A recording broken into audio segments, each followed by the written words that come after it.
T-50은 공군의 고등훈련기 수요에 의하여 개발된 기체로서 한국의 항공 발전을 비약적으로 상승시킨 효자 기체입니다. 공군의 고등 비행 훈련용호관 조종사 기종 전환 훈련용 기체입니다. T-50 골든 이글은 공군의 경공격용 전투기 체계 개발 사업을 통하여 시작이 되었으며 여러가지 파생형으로 진화하게 됩니다. 1992년 탐색 개발을 시작하고 1997년 한국항공우주와 록히드 마틴이 함께 체계 개발에 착수를 했습니다. 오랜 연구와 시행착오 끝에 2005년 8월 T-50의 양산 1호기가 출고가 되고 94대의 양산을 목표로 진행이 됩니다. 그중 고등훈련기 용도로 50대의 T-50 골든 이글이 출고되고 훌륭한 고개비행 실력으로 전 세계적으로 유명한 블랙이글스 전용을 10대가 생산이 됩니다. 거기다 레이더 운용이 가능하고 공대공 미사일을 2발 탑재가 가능하며 전술 데이터 링크에 접속이 가능한 TA-50 조종사 전환 훈련용 기체와 공중 전방 항공 통제의 임무와 항공 지원 임무, 항공 차단의 공격기 역할이 가능한 FA-50 경전투기로 발전해 나가게 됩니다. 기본적인 성능은 속도 마하 1.5의 속도와 단발 엔진이지만 엔진 고장을 대비한 2채널 방식이며 애프터 버너의 고장에 대비한 예비 점화 장치도 갖추고 있습니다. 운용 레이더 성능 또한 우수하여 F-16의 레이더와 대등하거나 일부 성능 부분에서는 더 우수한 성능을 보유하고 있습니다. 공대지 공격 정밀도가 매우 높으며 매버릭 미사일과 500파운드급 합동, 직격탄의 운용이 가능합니다. 필리핀에서는 세 차례 지상 공습, 야간 공습 등의 실전에 투입되어 우수한 성능을 입증한 바 있습니다. 현재 인하여 많은 수출권들이 보류 또는 연기가 되고 있습니다. 그 중에서도 한국 항공우주의 FA-50의 수출은 해외 진행권이 몇 건 있었습니다. 이 수출권들은 물론 확정은 아니었지만 우선 협상자에 선정되거나 각국에서 큰 관심을 보이며 활발히 수출을 타진하던 사업이었습니다.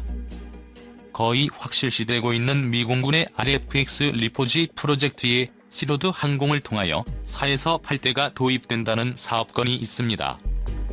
한국 공군의 2차 대형 수송기 도입 사업에서 스페인 공군의 에어버스 A400M 수송기 3대와 한국 항공우주의 초음속 고등훈련기 T-50 골든 이글 20여 대를 맞교환하는 스왑 딜. 이슈가 현재 수송기 도입 프로젝트 타당성 조사로 내년 2021년 3월까지 진행이 됩니다. 물론 이 스왑 딜 건에 대해서만 조사를 하는 건 아니며 록히드 마틴과 보잉의 수송기들도 검토가 되고 있습니다. 그리고 이 두 건의 사업에 대해서는 다른 글에 각각 다루었습니다. FA-50의 수출 성과와 수출 진행 중인 사업. 현재 FA-50은 2011년 인도네시아의 16대의 수출의 성공을 시작으로 필리핀은 12대를 도입하였으며 2016년 12월에는 무슬림 반군 조직을 공습하는 작전과 2017년 6월 반군 제압 작전에 투입되어 우수한 성과를 내며 성능을 입증하였습니다. 해국은 2014년부터 2020년까지 12대 계약을 시작으로 4대를 추가 도입하여 현재는 16대를 보유 운용 중입니다.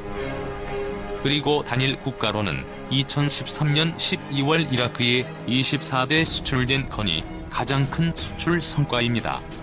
이는 대한민국의 항공 수출 역사 최대 규모의 항공기 수출이었으며 완제기 수출에만 그치지 않고 후속 군수 지원과 조종사 양성 프로그램을 같이 지원을 한다는 것도 큰 성과라고 할 수 있습니다. 그럼 남은 수출 진행권에 대해서도 알아보겠습니다. 2019년 7월에는 뉴스를 통하여 아르헨티나가 FA-58에서 10대 가량을 도입하는 사업에 한국 항공우주를 우선 협상자로 선정하였습니다. 아르헨티나의 경제 상황이 어려워서 사업은 현재 급속한 진행 상황을 보이고 있지는 않습니다. 그리고 현재 FA-50의 도입을 협상 중인 국가는 리비아와 칠레, 세네갈 등이 거론이 되고 있습니다. 세네갈은 이미 한국 항공우주 KT-1의 개량형을 4대 도입한 바가 있습니다. 전술 입문용 훈련기 추가 도입 국산 훈련기로 조종사 훈련. 방위사업청은 전술 입문용 훈련기 2차 사업 기종인 한국항공우주산업의 DA-50 블록 2 구매 계약을 체결했다고 29일 밝혔다. 전술 입문용 훈련기 2차 사업은 공군 전투조종사 양성을 위해 부족한 전술 입문용 훈련기를 추가로 확보하는 사업이다. 사업 계약 주체는 방위사업청과 한국항공우주산업이다.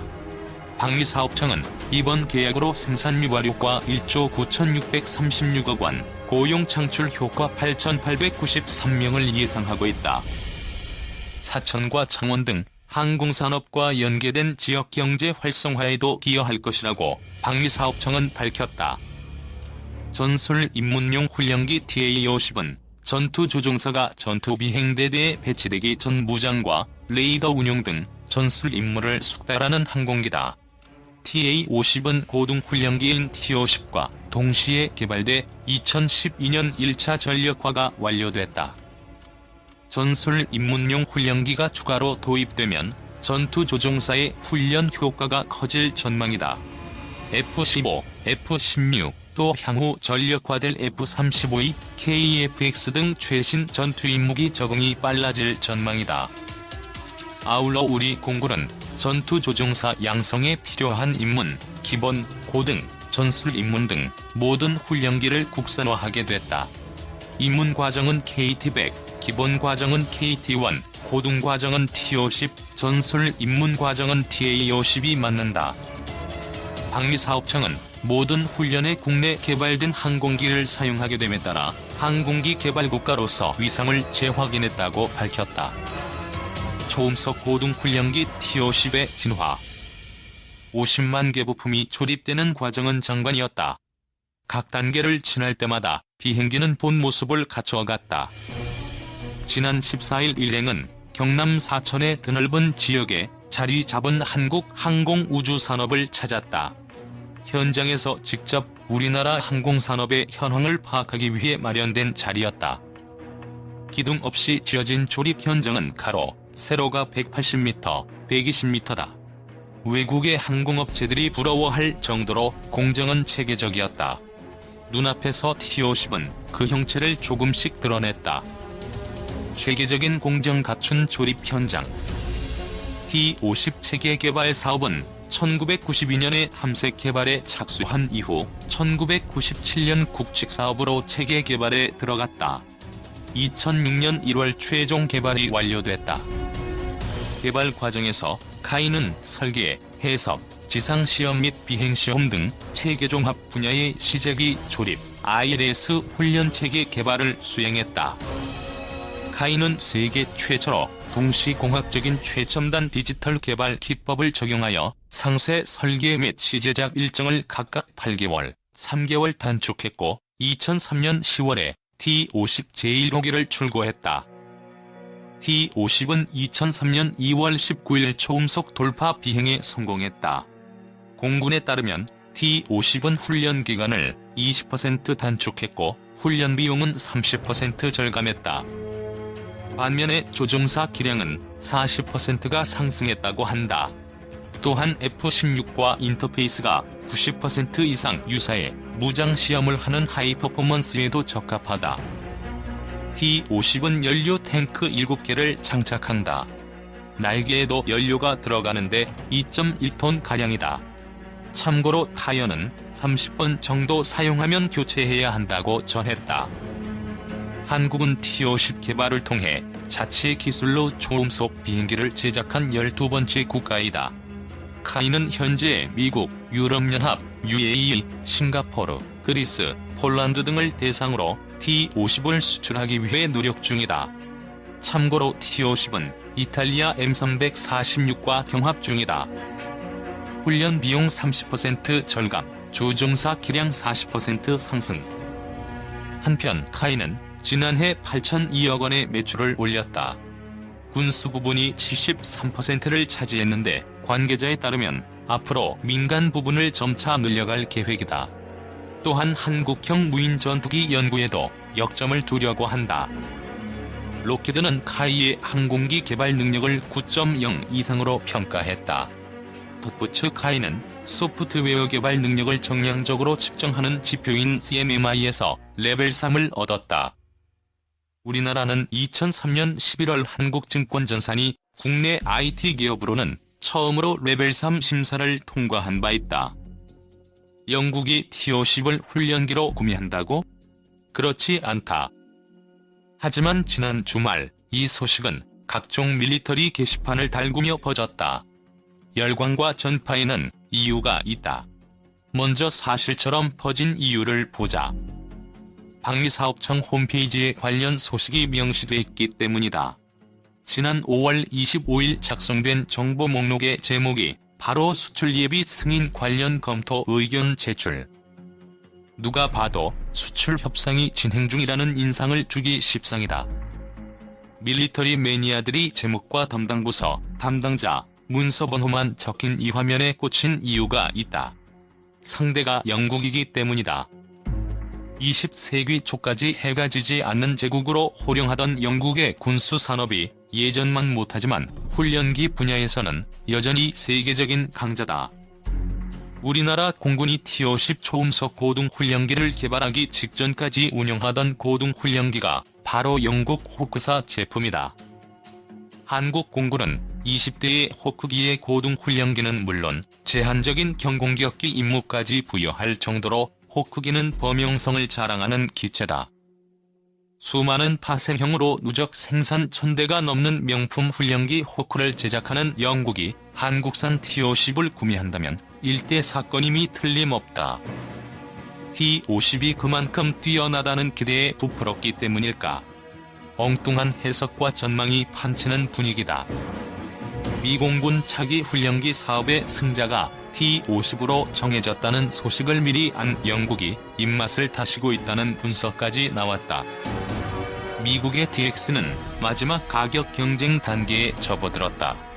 주계약자인 로키드 마틴사가 가격을 맞추기 위해 한국 항공우주산업에 납품가 50% 인하까지 요구. 한국으로서는 이러지도 저러지도 못하는 상황에 빠진 상태다. 납품가 인하를 강요하는 대기업의 갑질에 시달리는 중소기업의 처지와 비슷하다. 영국이 진짜 원하는 기종은 미공군 고등훈련기용으로 제한된 T-50이라는 분석도 눈길을 끌고 있다. 영국이 대량 운영할 F-35B 전투기의 계기판과 유사하게 제작된 T-52의 아날로그 계기판 때문에 관심을 갖는다는 것이다. 하지만 영국이 여전히 생산 중인 호크기 시리즈 중에서 가장 최신형인 호크 어드밴스드 기체가 2년 전 비슷한 계기판을 개발했다는 점을 감안하면 설득력이 떨어진다. 답은 무엇일까? 제목과 문서 형식에서 엿볼 수 있다. 우선 수출 예비 승인이 무엇인지 알아볼 필요가 있다. 구매자가 관심을 보이며 정보를 요구할 경우 기술을 어디까지 공개할 것인가를 비롯해 시범 비행 비용 처리까지 근거가 붙는데 그게 수출 예비 승인이다. 방위사업법 제57조는 주요 방산물자 및 국방과학기술의 수출 허가를 받기 전에 수출 상담을 하고자 하는 자는 국방부령이 정하는 바에 따라 방위사업청장의 수출 예비 승인을 얻어야 한다라고 규정하고 있다. 사소해 보이는 정보 제공까지 수출 예비 승인을 얻어야 하는 경우가 많다. 또 하나, 제목에서 보는 것처럼 영국이 원하는 것은 T-50이 아니라 FA-50이다. 고등훈련기가 아니라는 얘기다. 영국은 T-50의 초음속 기능을 높게 평가하며 자국산 고등훈련기 또는 현용 전투기 조종사들의 교육에 도움을 줄 수 있는 용도로 사용할 것으로 알려졌다. 영국 관련 건이 성사돼 수출로 직결되더라도 시간이 오래 걸리고 물량 역시 매우 작다. 영국의 희망 수량은 한 개 편대 이하의 소량으로 전해졌다. 더욱이 T-50은 3에서 4개 다른 기종과 경합 중이다. 문서 하나에 관심이 증폭되는 배경에는 T-50 수출에 대한 기대감이 깔려 있겠지만 사실보다는 추론이 난무하는 분위기다. 미국에 이어 유럽까지 훈련기 시장을 석권한다는 그림은 쉽게 깨질 수 있는 유리잔에 그려지는 허상일 뿐이다. 그래도 소득은 있다. 비록 소량이라도 영국과 같은 항공 선진국의 다양한 용도로 다가설 수 있는 항공기를 국내 개발했다는 의미를 재확인했으니까.